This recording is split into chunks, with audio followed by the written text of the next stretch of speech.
Assalamu alaikum everyone, welcome back to another reminder. This one is kind of similar to one that I've shared before, but I want to circle back in on this one because I really like the analogy that was shared in this one. This one is also, be careful of sins that are belittled. But again, I want to share the analogy with you guys because I think that it's very well written. So, Abdullah ibn Masud reported that the Prophet, peace and blessings be upon him, said, "Be aware of the minor sins. The example of the minor sins is like that of a group of travelers who stopped on their journey to rest in a valley. Then one of them brought in a straw, another came with another, and a third with one more, until with their collection they were able to gather enough to cook their food. Remember, if a man is held for questioning on the day of judgment for his minor sins, surely they will destroy him." In another version, he is reported to have said, "Be aware of the minor sins, for they add on until they destroy the man."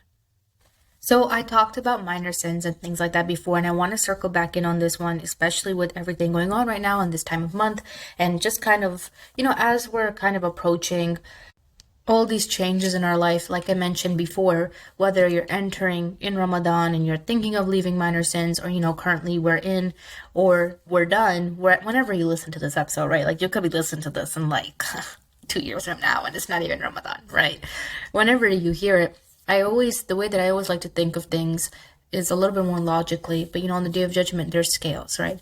And I always think about how many little minor sins could be on that scale that could impact me more than anything. Because of course we always imagine like big major sins on that scale, and like I said in one of my previous episodes, the discussion of classifying something as minor or major is simply academic. It is not meant for you to take it and think this is something that I can do and something that I can't do, or how much of this can I do and not of this. The point is, everything when it comes together all in front of you is going to be a lot, right? Like when you see your book and you see every single day that you've spent in your life, every single hour, every single second, when it all comes together, it's going to be a lot. Maybe right now 1 second for you is not a lot, but when the entirety of all the seconds in your life is in front of you, it's going to be a lot. And when it comes to all the minor sins that you might have done, again, maybe one is not that much for you, but when we gather them from the entirety of our life, that's a lot. That's why I think it's always important to view the minor sins also as something, I can't do this. Like have that same level of caution between minor and major sins, because like we said, a sin is a sin, right? Like a sin is a sin. And if you know that you're going to get, some type of punishment for it, it doesn't matter what it is. You wouldn't want to go towards it. Now, again, I'm not trying to scare people that have done minor sins. I'm just saying that these are things that at times we should logically think about. I know that at times we live a lot in like this rainbow world of like, everything's going to be okay at the end of the day. And of course, Allah's very merciful and He does forgive. But we can't take that mercy and take it for granted and kind of, I guess you could say, be disloyal with that mercy, which happens often where people think that, I have this mercy with me. I can use this to do wrong, and that's just not true. In your own life, remember that things can be just like the analogy we gave of one straw, another straw coming all in at once, right? And then at the end we had enough to cook food with. So things pile on. We often don't recognize them, but they do. And this can even be applicable to your everyday life. It's important to remember that things add on to your everyday life, whether that's stresses, worries, whatever it might be.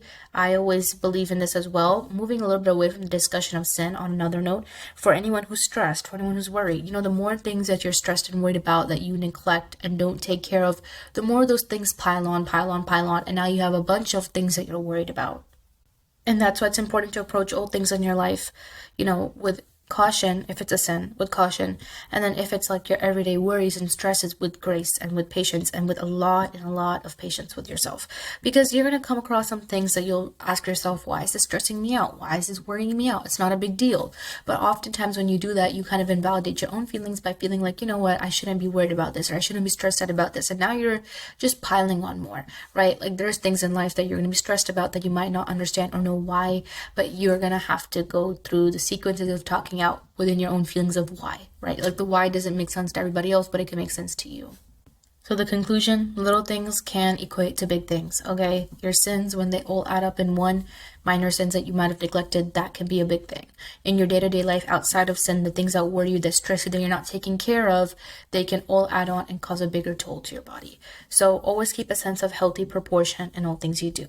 Have a great rest of your day. Take care of yourself. Assalamu alaikum.